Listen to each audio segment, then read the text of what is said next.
Well, greetings everyone. This is Tim Boyd, and I wanted to take a few minutes of your time just to share some thoughts about this situation, this moment that we find ourselves embroiled in at the moment. Obviously, this is something, if you're like me, you probably have a few minutes to sit and to listen to just a few thoughts. If you would, I would greatly appreciate it.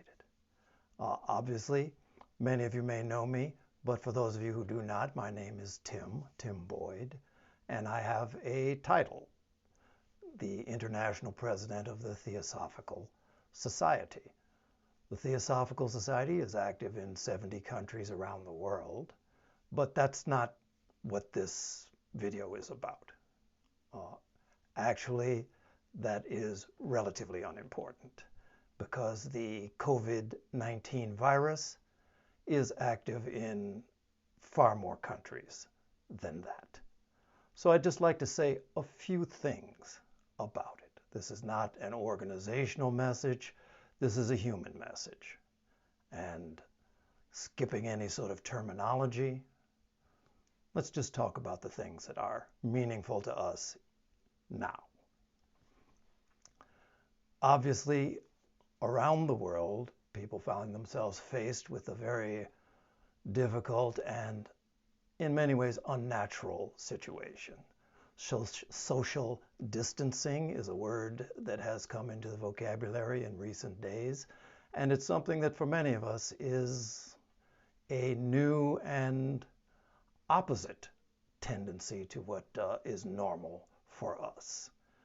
Everywhere, this is causing a great deal of anxiety, fear, and in some cases even depression for many, many people. This moment that we find ourselves in right now is new. There is no script for this. There are no previous examples that we can call upon in order to apply those solutions to what we are facing now. It's a new moment. And so in many ways, being new as it is, in a sense, this is a completely creative moment. New patterns, new ways of thinking are called for. How do we access that? Because my perspective draws largely on what's described as the ageless wisdom tradition, we're aware that anything that calls itself goes by the name of wisdom, whether it's religious in nature, philosophical, whether it's scientific. It speaks about a shared environment. The words unity, oneness, interdependence, interconnection are the phrases that are used in speaking about the nature of this universe and this world that we share, that we live in together.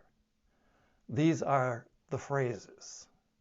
And for many of us, particularly those of us who have found ourselves attracted to a theosophical or an ageless wisdom sort of perspective, these ideas about unity are things that we have found to be very attractive. For most of us, it has been an ideal, which is to say something yet to be realized, or a highly valued theory. But I think that one thing we can all perhaps agree upon is that in this moment of coronavirus pandemic, the idea of interconnection, of interdependence, has moved beyond the realm of theory. This is not something that is a matter of speculation.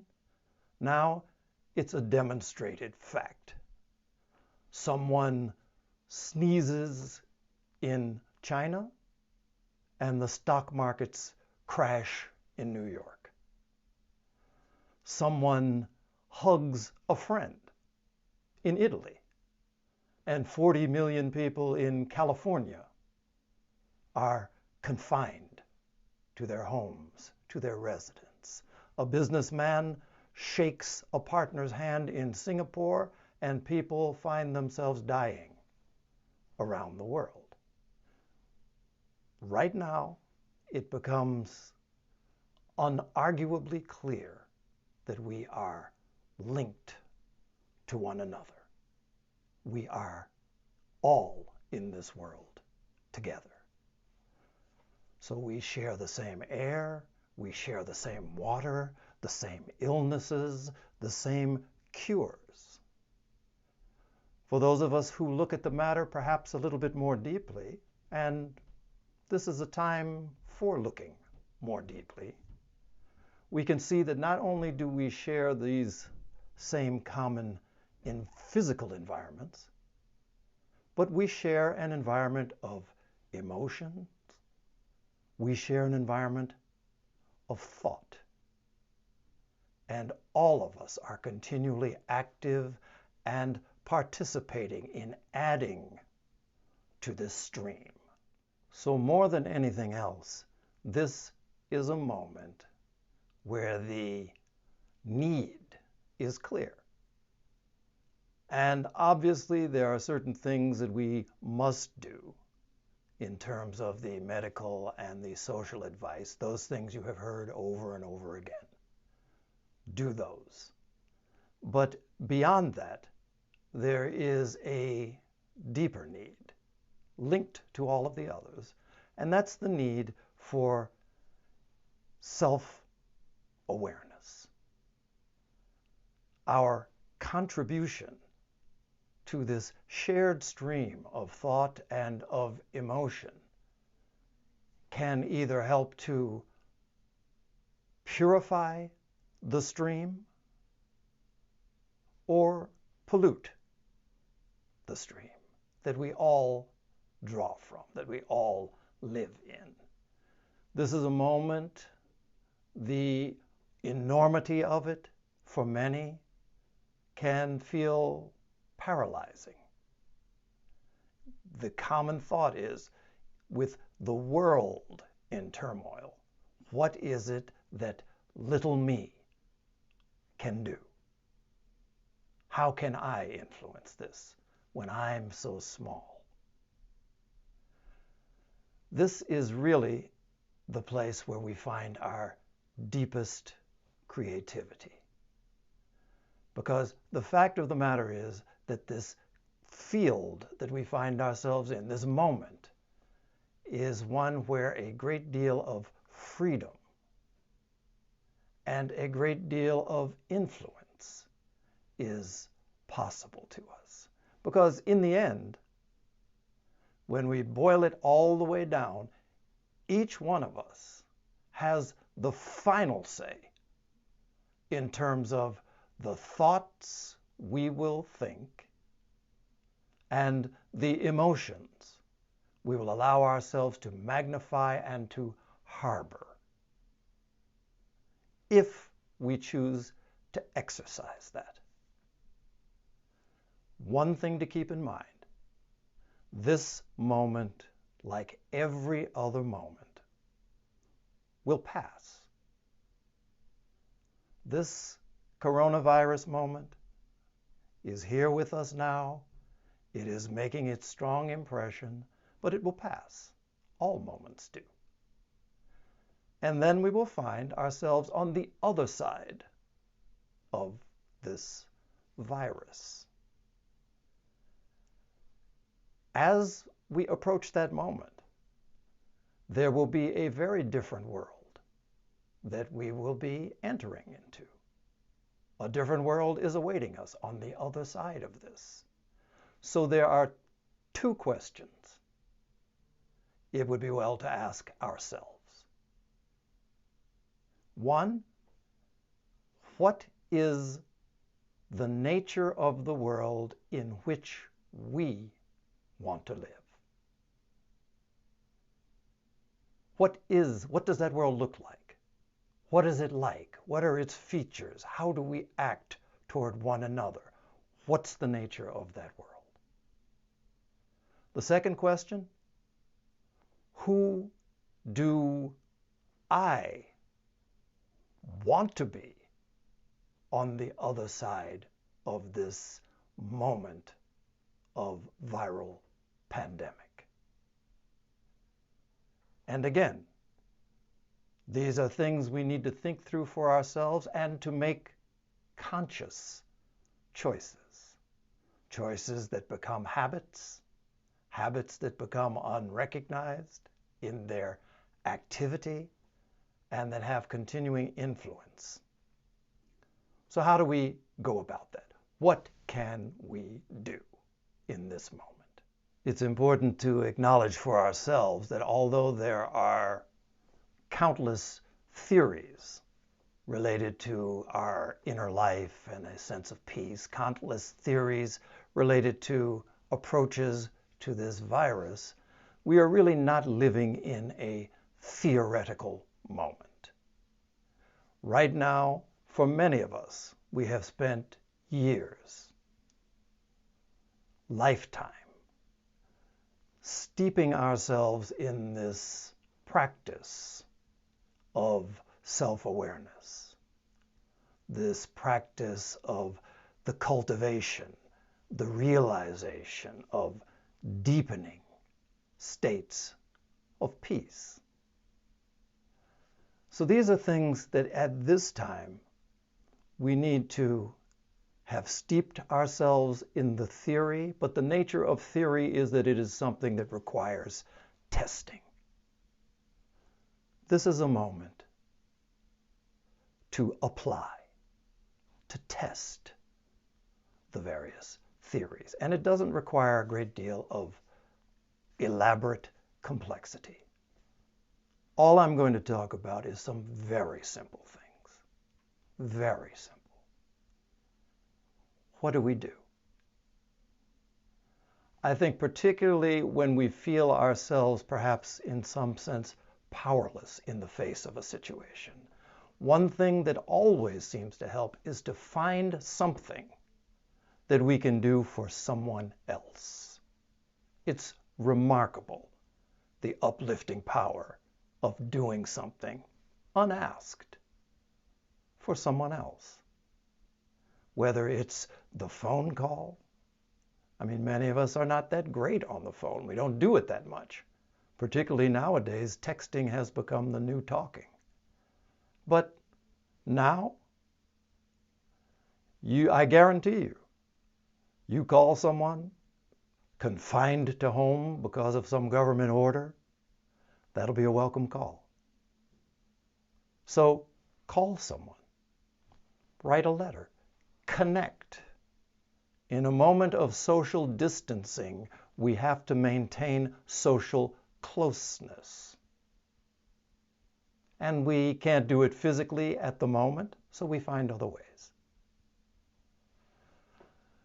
Also, we have to cultivate our imagination. My father lived to be an old man, and as he got a little bit older, he was always an active man, but he got to the point where he liked to sit and think back, and also sit and imagine. When he was 93 years old, 92 years old, he was planting fruit trees in his garden. So he would like to imagine his garden. So we can imagine. My mother, who was always a very active woman, would see my father sitting down, seemingly looking off in space, and she would say to him, "Ed, why don't you get up and do something instead of just sitting there?" We have this habit of mind. Don't just sit there. Do something. At this particular time, one of the things I might recommend is this. Let's turn that one around. Of course we will do things. Of course we will find ways to act in the physical world.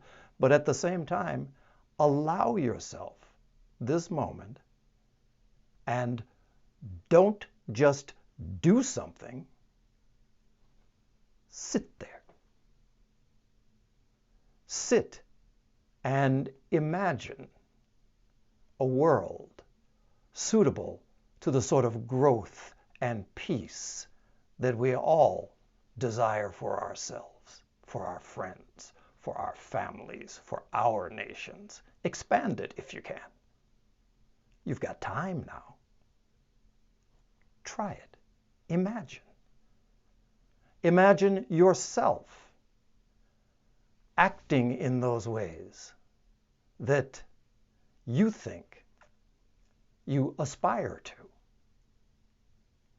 Give it a try. Doesn't cost you anything. Imagine.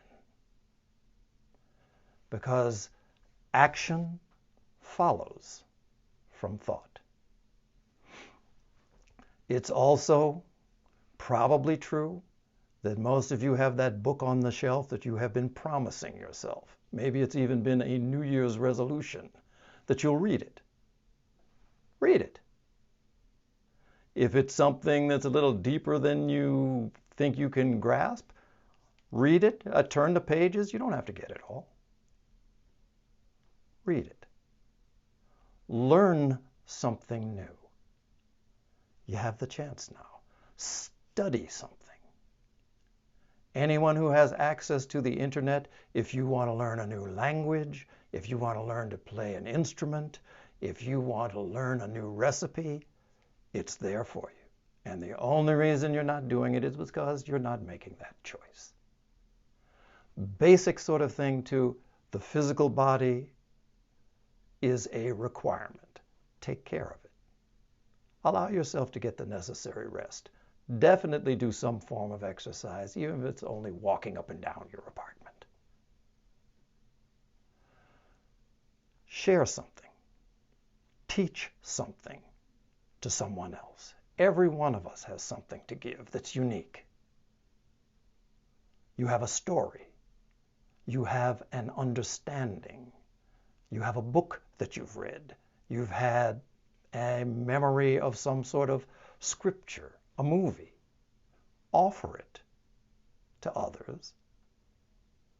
And at the same time, ask for the offerings of others to you. Although we often emphasize the power of giving, giving is only as potent as our capacity to receive. Open yourself to receive from others. And perhaps most important of all, probably many of you have developed a substantial practice of quiet time, of meditation, of prayer.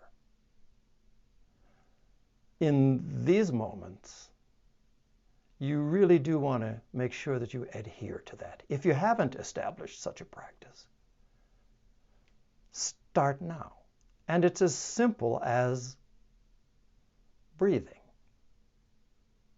if you want to keep it very basic. In terms of prayer life, the simplicity of it is to speak inwardly whatever our highest aspirations may be, and make it inclusive of all others. As difficult as it may seem, where we have judgments about the ways in which this crisis has been handled, or about the nature of leadership in whatever country we find ourselves. Very often, the test of the quality of our prayer life and meditation is our ability to include those with whom we may have strong disagreements. That the light of the highest may shine within them, that they may be whole, that they may be healed, that the blessing that is they can become open to can shine out into the world. These are basic things. So, in this moment, there's a lot of opportunities for us. It's probably more full than any other time. As often occurs in the wintertime, when everything seems to be inactive outwardly, is when the new life prepares to burst forth. Use this time well. It's a wonderful opportunity, and it will be something necessary for the coming challenges that lie on the other side of this viral moment. As is always the case, I wish you all well. I'm very, very thankful for you taking the time to listen and perhaps contribute your own ideas. We'll see if maybe we can develop this into something else. We'll just see. But I wish you all well. Take care of yourselves. Take care of each other. Here are a few greetings from some of our members around the world. Dear friends, my name is Arend Heybroek, Chairman of the International Theosophical Center in Naarden, the Netherlands. On behalf of our small community, I'm sending you best wishes for your good health. More than ever, we know we are one with every other. Hello, my name is John Vorsemans from the New Zealand section in Auckland. I'm sending our best wishes to you all at this time. Hi, I'm Deepa Padhi from Bhubaneswar, India. Fond greetings to all of you. We can overcome by accepting the fact that we are all together as interconnected and interrelated. Peace in the world starts from within. Hello, this is Kim Jiu in Paris, France. We will go through this great trial with our mind and heart in tune with love. Good morning, this is Charlie Romero from the Philippines. In behalf of the Philippine section, we send blessings of love, peace, and good health. Hola, soy Lizeth Arroyo y desde México les mando un abrazo desde el fondo de mi corazón, deseando se encuentren bien. Unamos nuestros pensamientos de luz y de amor. Hello, brothers and sisters. This is Vic Hao Chin from the Philippines. We are also under strict lockdown and doing our best to avoid unnecessary contacts. We are sewing washable masks and giving it away to people. This crisis is reminding us that we are all one humanity without borders. What affects one affects the others. Please stay safe. This too will pass. Hi, this is Maria Artama from Adyar, Chennai, India. I send hearty greetings to all of you in the world in this situation. I wish all the best. I am Jai Kumar Kannan in Chennai, India. Greetings and best wishes from T.S. Adyar for safe passage through this difficult time. I'm Barbara Hebert from the United States. On behalf of the members here in the United States, I send our best wishes to each and every one of you. Hello from Patrizia and Sergio Calvi from Italy. We send you our warmest greetings in these challenging times. Hi everyone, this is Elena Doval Santos in Cortona in California. We can send thoughts of peace and healing to all those who are in need, and strength to those who might be suffering or are on the front lines of helping others. Hello, my name is Renee. I live in Auckland, New Zealand.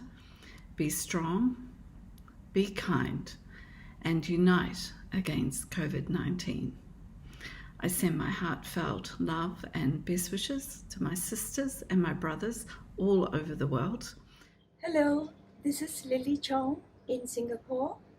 I'm sending my greetings and best wishes to all of you. This is Chong Sani from Singapore. On behalf of all the members of the Singapore Lodge Theosophical Society, I send you our greetings and best wishes. Keep well, keep safe. This is Narendra Shah in Nairobi, Kenya. Let us all respect the laws of the universe and live in harmony with nature. We are all interconnected. Hello, I am Antonio Girardi from Italy.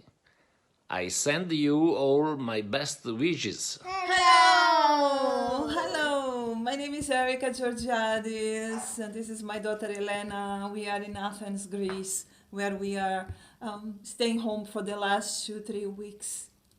Stay positive. Be solar. Be strong in front of adversity. And stay home. Als het lente wordt, dan stuur ik jou tulpen uit Amsterdam.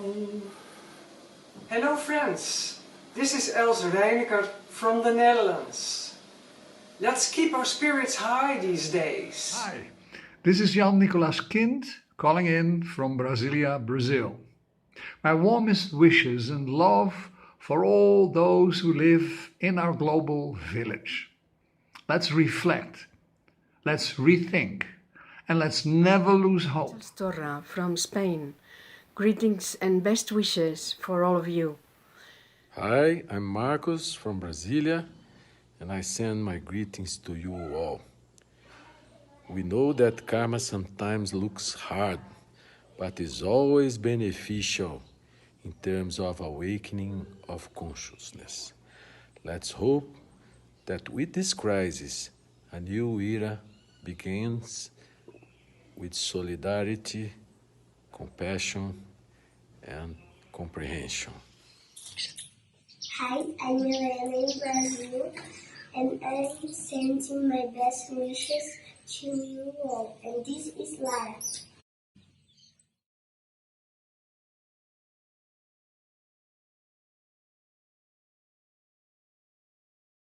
We are all in this world together. We're all united together in this world. We are all in this world together. We are all in this world together. We are all together in this world. We are all in this world together. Todos estamos unidos en este mundo. We are all together in this world. We are all in this world together. We are all in this together. We are all in this world together.